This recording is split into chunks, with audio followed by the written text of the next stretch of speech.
Good evening friends, आप सभी लोगों को स्वागत है एक बार फिर से मेरे ऑनलाइन चैनल में। और मैं हूं आपका दोस्त शुभम शुक्ला और आज के सेशन में मैं आपको लेकर के आया हूं ईडियम्स एंड फ्रेजेस का कलेक्शन, जिसमें हम आज आउट से रिलेटेड जो भी फ्रेजेस हैं, ईडियम्स हैं, उनके बारे में हम डिस्कस करेंगे। दोस्तों, मैं आपको एक बार ये बताना चाहता हूँ कि आपके किसी भी एग्ज़ाम में, चाहे आपका बैंक हो, एसएससी हो, व्यापम हो, किसी भी एग्ज़ाम में या किसी भी अदर स्टेट के एग्ज़ाम आप जो है परीक्षा दे रहे हैं, उसमें जो इडियम्स एंड फ्रेजेस है उसमें आउट से रिलेटेड बहुत सारी क्वेश्चंस आपको फ्रेजेस या इडियम्स के फॉर्म में आते हैं और आपको ये लर्न करना बहुत ही आवश्यक है। तो चलिए ज़्यादा टाइम ना वेस्ट करते हुए हम लोग शुरू करते हैं। देखते हैं हमारी फर्स्ट फ्रेज। ठीक है, क्या लिखा? Out and out. ठीक है, ये देखिए, ये आउट ये आपका कई बार है, it is very very effective while speaking also and while writing also. तो ये लिखते वक्त भी, बोलते समय भी बहुत इफेक्टिव भी है। देखिए, आउट एंड आउट, इसका मतलब क्या होता है? कम्प्लीटली।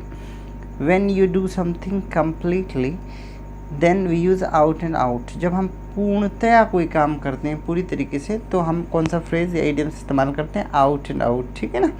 तो यहाँ पे एक एग्जांपल है, I have taken an example here, it was out and out war between us. मतलब हमारे बीच में क्या है? एक कंप्लीट वॉर चल रहा है, एक पूरी तरीके से एक झगड़ा चल रहा है हमारे बीच में, है ना? तो एक एग्जांपल है, it was out and out war between us. तो देखिए, बीच में जो मैंने अंडरलाइन किया है, जो फ्रेज वाला आपका हिस्सा है। ठीक है, तो आप कुछ भी जो है, जो भी कम्प्लीटली के लिए आप बताना चाहते हैं, जैसे फॉर एग्जांपल आप कहना चाहते हैं I have done it, I have done it, मैंने ये काम कर लिया, लेकिन अब मैं बताना चाहता हूँ completely, I have done it completely. तो आप वहाँ पे यूज़ कर सकते हो आउट एंड आउट। ठीक है, I have done it out and out. ठीक है, देखते हैं अगला phrase, out of hand. It means something uncontrolled. जो भी चीज़ें क्या हैं, आपके कंट्रोल में ना हो, नियंत्रण में ना हो, अनियंत्रित चीज़ों के लिए हम क्या करते हैं? अनकंट्रोल्ड चीज़ों के लिए हम लोग आउट ऑफ हैंड, इस इडियम्स का हम जो है प्रयोग करते हैं। Let us see the example, the situation was out of hand at the party. किसी पार्टी की बात है, उस पार्टी में क्या थी? जो सिचुएशन थी वो क्या थी? आउट ऑफ हैंड थी, means it was not under controlled. ठीक है, ये कंट्रोल में पार्टी नहीं थी। ठीक है, तो हमने कौन सा इडियम इस्तेमाल किया? Out of hand. ठीक है, और आप कई बार कहते हैं कि उसका जो बच्चा है हाथ से निकल गया, तो कहते हैं हिज ब्रदर और his son is out of hand, हाथ से निकल गया। ठीक है, अनियंत्रित हो गया। अगला देखिए, आउट ऑफ द क्वेश्चंस। तो देखिए, नॉर्मली क्या होता है, किसी विषय पे आपको हमेशा क्या होता है, आप क्वेश्चन कर सकते हो। ठीक है ना? लेकिन when you have some situations where you can not do any question, that situation is called impossible. कुछ जगहों पे तो आप क्या कर सकते हो? क्वेश्चन किसी विषय पे कर सकते हो, पर कोई स्टेट ऐसा आता है जहाँ पे आप कहते हो it is unquestionable, it can not be question, इसको क्वेश्चन नहीं किया जा सकता, मीन्स इम्पॉसिबल। ठीक है, तो हमने वहाँ पे जैसे एक एग्जांपल लिया, it is out of the question for him to clear the exam. It is out of the question, या इसके जगह पे हम ऐसा मान सकते हैं, इट इज़ इम्पॉसिबल। ये पूरा जो अंडरलाइन है, it is impossible for him to clear the exam, उसके लिए एग्ज़ाम क्लियर करना क्या है? पॉसिबल नहीं है। ठीक है, इसी में देखिए, जैसे हमने यहाँ अनकंट्रोल लिखा, देखिए the situation was uncontrolled at the party. Out and out की जगह हम क्या? कम्प्लीटली। ठीक है, इस तरीके से हम इस्तेमाल कर सकते हैं। देखें, it was a complete war between us, इस तरीके से यहाँ पे कंप्लीट के सेंस में आएगा। ठीक है, तो ये सेंस आपको एडजस्ट करना पड़ेगा। देखते हैं नेक्स्ट, ये सारी जो फ्रेजेस हैं या इडियम्स हैं, सारे आउट से रिलेटेड हैं, और ये क्या है? बहुत इंपॉर्टेंट है, आउट ऑफ द वुड्स। तो देखिए, वैसे तो आपका वुड का मतलब क्या होता है? वुड का मतलब लकड़ी होता है। ठीक है, और वुड्स का मतलब जंगल होता है। ठीक है, तो जब आप किसी बड़े से जंगल में होंगे, जाहिर तौर से क्या है? आप खतरे में हैं, जंगल में खतरा हो सकता है। और आउट ऑफ द वुड्स मतलब जंगल से बाहर, मतलब खतरे से बाहर।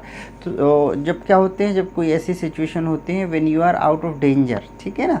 जब आप क्या हो? खतरे से हो बाहर, आउट ऑफ डेंजर, तो उसको हम कहते हैं आउट ऑफ द वुड्स, खतरे से बाहर। ठीक है, तो जैसे अभी ऋषभ पंत हमारे जो है फेवरेट प्लेयर हैं, उनका अभी एक्सीडेंट हो गया था बहुत ज़्यादा, तो देखिए वो बच गए बाल बाल, तो हमने यहाँ पे लिखा now Rishabh Pant is out of the woods. अभी हमने उनको क्या है चलते हुए भी देखा था, तो हम कह सकते हैं कि क्या है आउट ऑफ डेंजर हैं, ठीक है, आउट ऑफ डेंजर, डेंजर के बाहर है, खतरे के बाहर है। Now Rishabh Pant is out of woods. Woods का यहाँ पे मतलब क्या है, वुड्स का वैसे मतलब तो जंगल होता है, लेकिन यहाँ पे आउट ऑफ वुड्स एक साथ इस मुहावरे का मतलब क्या है, खतरे से बाहर होना। अगला देखिए एन आउट एन आउटर, ठीक है ना, तो ये क्या होता है आपका प्रथम श्रेणी के व्यक्ति है ना, मतलब अच्छे श्रेणी के व्यक्ति। तो हमने एक एग्जांपल लिया है, suppose Indian prime minister is an out and outer, है ना, हमारे जो प्राइम मिनिस्टर हैं वो क्या हैं, प्रथम श्रेणी के व्यक्ति हैं, बहुत अच्छे व्यक्ति हैं, ठीक है। अगला एग्जांपल लिखिए, देखिए आउट ऑफ स्पिरिट, ठीक है ना, आउट ऑफ स्पिरिट, स्पिरिट का वैसे तो मतलब आप क्या होता है एक तरीके से चेतना, हृदय, इस तरीके से हम मान सकते हैं। आउट ऑफ स्पिरिट मतलब स्पिरिट से बाहर होना, इसका इस इडियम का मतलब क्या होता है, सैड, दुखी होना, ठीक है, निराश होना। देखिए यहाँ पे he is out of spirit, वह क्या हो गया, इसकी जगह अपन क्या कर सकते हैं, सैड, ही इज़ सैड, पूरा अंडरलाइन हटाइए, तो आप क्या करेंगे, he is said to hear the sudden demise of his friend. Sudden demise मतलब जो अचानक किसी की मान लीजिए मृत्यु हो जाए, ठीक है, तो वह दुखी है किस बात से, अपने मित्र की मृत्यु सुन करके, ठीक है। तो he is out of spirit मतलब क्या है, ही is sad, he is sad, ठीक है। इस तरीके से आपको इसको प्रैक्टिस करना। अगला देखिए आउट ऑफ द ब्लू, ये भी बहुत ज़्यादा एग्जाम में पूछा जाता है, इंपॉर्टेंट है। इस तरीके से ब्लू वाली फ्रेजेस बहुत ज़्यादा आती हैं। इसका मतलब क्या होता है, आउट ऑफ द ब्लू होना, ब्लू के बाहर होना। It means something happens suddenly, all of sudden when something happens then we use out of the blue. कुछ जो अचानक होता है उसके लिए हम जो फ्रेज इस्तेमाल करते हैं, इडियम इस्तेमाल करते हैं, वो है आपका आउट ऑफ द ब्लू। तो देखिए I have seen him out of the blue, इसी को आप क्या कर सकते हो, सडनली, ठीक है, इस पूरे अंडरलाइन की जगह, है ना। तो देखिए I have seen him suddenly, मैंने उनको अचानक देखा, ठीक है। तो आउट ऑफ द ब्लू का मतलब क्या होता है, अचानक, सडन, ठीक है। नेक्स्ट देखिए out of the picture means not involved.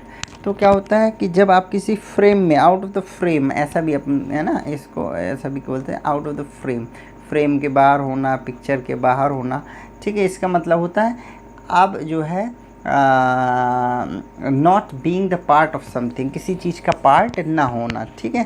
So we have taken an example here, initially he was close to us. मान लीजिए कोई हमारा मित्र है, वो क्या है, शुरू में तो हमारे बहुत क्लोज था, but now he has drifted out of the picture. लेकिन धीरे धीरे कुछ लोग होते हैं कि कुछ समय बाद मतलब आपके करीब रहते हैं, फिर किसी कारणवश या किसी निजी समस्या के कारण भी वो दूर चले जाते हैं। तो हम कहते हैं या हमारे संपर्क में, आउट ऑफ टच कह सकते हैं, संपर्क में ना होना या हमसे दूरी बना लेना, डिस्टेंस बना लेना, ठीक है। तो हम कह देते कि यार इस समय तो उससे कोई अपना लेना देना नहीं है या टच में नहीं है, आउट ऑफ टच है, ठीक है। तो हम यहाँ पे कह सकते हैं कि he is out of the picture या आउट ऑफ द टच, ठीक है। तो पहले तो हमारे बहुत क्लोज था, लेकिन क्या है, ही हैज़ ड्रिफ्टेड, ड्रिफ्टेड मतलब कुल मिला के ड्रिफ्ट होना, बदलना या मूव होना, आउट ऑफ द पिक्चर, ठीक है। देखते हैं अगला आउट ऑफ द ऑर्डिनरी। तो आपको पता है ऑर्डिनरी से बाहर होना मतलब एक्स्ट्रॉर्डनरी, मतलब something that is not normal means abnormal, असाधारण, जो कि ऑर्डिनरी ना हो, ठीक है। तो हम कहते हैं कोई हमारा मित्र है या कोई हमारा साथी है, कोई हमारे सोसाइटी में कोई भी हमारा रिलेटिव, हम कहते हैं his habit is a bit, bit मतलब थोड़ा सा, ठीक है। उसकी जो हैबिट है वो थोड़ी सी क्या है, आउट ऑफ द ऑर्डिनरी है, उसको क्या है, एबनॉर्मल है, ठीक है।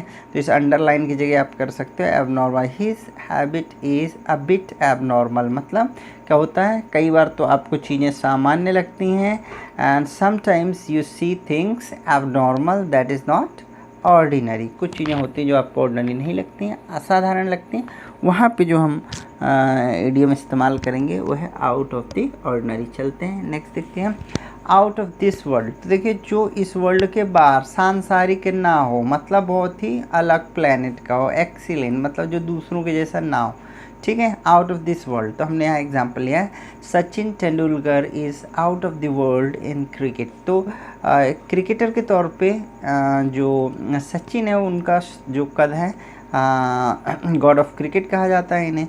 तो हम कह सकते हैं कि क्या है, Sachin Tendulkar is excellent in cricket. ठीक है, तो यहाँ पे हमने कौन सा इडियम इस्तेमाल किया, आउट ऑफ द वर्ल्ड। ठीक है, अगला देखिए, आउट ऑफ थिन एयर। तो देखिए थिन एयर मतलब बहुत पतली हवा, उससे बाहर आना, मतलब बहुत जल्दी या अचानक कोई काम करना। वहाँ पे हम when you do something suddenly, है ना, when you don't take too much time, at that case we use this phrase out of thin air. जैसे देखिए जियो के मार्केट ने क्या किया, अभी अभी सारे पिछले 2-4 साल में आइडिया, एयरटेल, इन सब की वोट लगा दी, बहुत इनको इनसे आगे निकल गया। तो हम कह सकते हैं Jio capture the market out of thin air. ठीक है, तो जियो आया और मार्केट में सबकी बैंड बजा दिया। ठीक है, तो ये बहुत जल्दी सडनली मार्केट को क्या कर दिया, फ्री रेक स्कीम ला के और कैप्चर कर दिया। अगला देखिए, आउट ऑफ देयर वे। तो देखिए यहाँ देयर बस से मतलब नहीं है, out of his way, out of my way, कुछ भी हो सकता है। ठीक है, तो यहाँ देखिए जब आउट ऑफ द वे, एक तो होता है कि आप एक ट्रैक पे हो, रास्ते में हो। ठीक है, ऑन द मतलब क्या है, एक वे के अनुसार, एक सीधे सीधे। और out of the way, out of his वे, इसका मतलब है कुछ क्या करना, रास्ते से अलग, मतलब कुछ डिफरेंट, किसी चीज़ के लिए अलग प्रयास करना, अलग लेवल का, डिफरेंट लेवल का कोई एफर्ट करना। ठीक है, तो देखिए try hard to do something good, मतलब कुछ जो है अलग करना।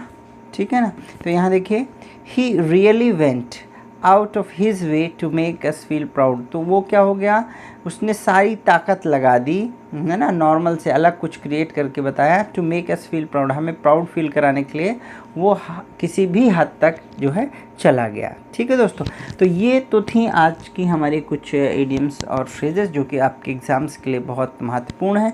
आप किसी भी एग्ज़ाम का टारगेट कर रहे हैं, एसएससी हो, बैंक हो, एमपी टेट, अभी ग्रेड 1, 2, 3 जो भी आप टारगेट कर रहे हों, ग्रुप 4 में अभी आपका स्टेनो, एलडीसी वगैरह जिनकी भी जो भी परीक्षाएं हैं, ठीक है, इसका सिलेबस मैं लगातार कवर कर रहा हूं। ठीक है दोस्तों, तो अगर आपको किसी प्रकार की समस्या है तो आप जो है पढ़ाई से रिलेटेड आप मुझे इस नंबर पर कॉल कर सकते हैं। ये मेरा व्हाट्सअप नंबर है, इस पे आपको कोई यदि क्वेश्चन में समस्या है, किसी कॉन्सेप्ट में समस्या है, तो मुझे आप क्या कर सकते हो, व्हाट्सअप कर सकते हैं। ठीक है दोस्तों, तो चैनल में बने रहने के लिए बहुत बहुत धन्यवाद। यदि आपको ये सेशन पसंद आया हो तो प्लीज़ चैनल को लाइक करें और कमेंट के माध्यम से मुझे ज़रूर बताएं कि आपको कैसा लगा, और दोस्तों के साथ ज़रूर इसको साझा करें ताकि और बाकी दोस्तों को भी बहुत अधिक से अधिक आपको लाभ मिल सके। ठीक है, साथ ही साथ चैनल को सब्सक्राइब करना ना भूलें, अपने दोस्तों को भी सब्सक्राइब करने के लिए प्रेरित करें।